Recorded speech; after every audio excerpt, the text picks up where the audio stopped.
Yom Tov, good day. This is Messianic Moment Ministries. I'm Stephen Bruck, and thank you for being here. My daily reading of the Bible, and I use the complete Jewish Bible, is currently in Proverbs. And while reading chapter 14, I came upon these two. Proverbs 14:15. One who doesn't think believes every word, but the cautious understands his steps. In Proverbs 14:25, a truthful witness saves lives, but a liar misdirects judgment.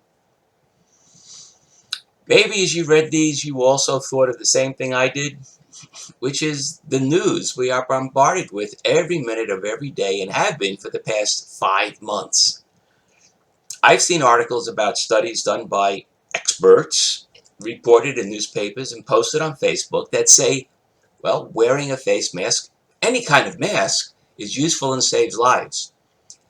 And I've seen the exact opposite statements. In other words, no masks are useful, or yeah, some are helpful, but most aren't, from other experts who have the same level of credentials. I've seen reports of increased death rates in new cases of COVID, and I've seen reports of declining cases and reduced deaths. Now, some of these are true and some are false, and many, if not most, are giving, well, they're not giving all the facts, only the ones that will interest people. And that is why these two proverbs just seem so apropos for today. People are reading and listening to these reports and believing them without ever analyzing the data for themselves. Recently I ran the numbers for myself, and I found that based on the total population of the US, total deaths from COVID, and the total numbers of total number of confirmed cases, and I got that all by just going on Google and saying how many, that when I put the numbers together simply, using 5th grade math, roughly about 1 in 5 people catch COVID. And of 100 people who have COVID, 97 or more people will survive and recover within 5 to 7 days. And many of those 97 recoveries will not even know they had it because they might not even display symptoms. The numbers we have been given are all suspect. Recently we've learned that so many of these were improperly counted or exaggerated. Now, if people had taken everything they read with the old grain of salt, then there would be much less panic and I believe much more freedom of movement today. And now even the business world is jumping on the protection bandwagon, which only adds to the problem. When we analyze the data, even with the exaggerated numbers, we see that the panic level that has been created by the media and the politicians isn't really justified. And as for mask wearing, well, the bottom line from my analysis of the available data is that there are some that are effective in reducing the spread of COVID. The most effective is the N95 surgical mask. However, these are designed for a sterile environment. And when out there in the real world, they collect so many larger particulates in the air that they clog within 20 to 30 minutes of use and become much less effective. Even at their most effective level, they prevent the exhalation of germs, but not really the inhalation. The only one that prevents inhaling germs is the P95, but that doesn't filter exhalation at all.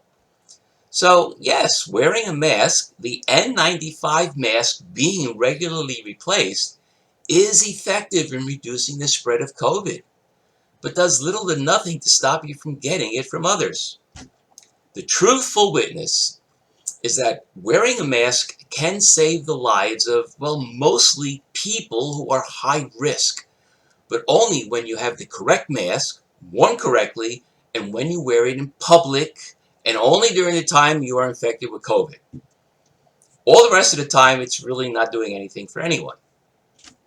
Now, all that I have said is relevant to the second proverb I cited, which is that when we tell the truth, we can save lives. Yes, mask wearing can help, but when the CDC or WHO or newspapers say just put anything on your face, well, they're telling an untruth that misdirects judgment.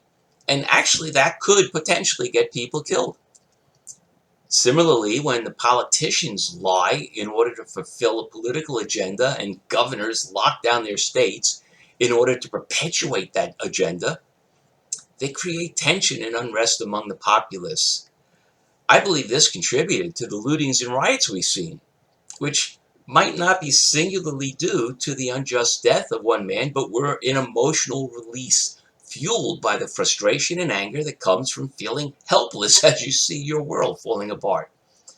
Obviously, racial tensions are also a contributing factor, and they are as well, often reported in a way not to save lives, but to misdirect judgment, whether that judgment be the kind of legal judgment you see in a court or the individual judgment each of us should be making on our own, which begins with not believing every word.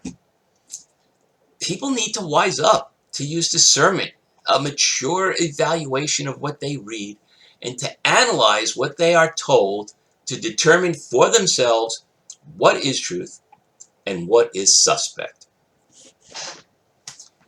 Sorry to say, I don't think most people today are able to do that.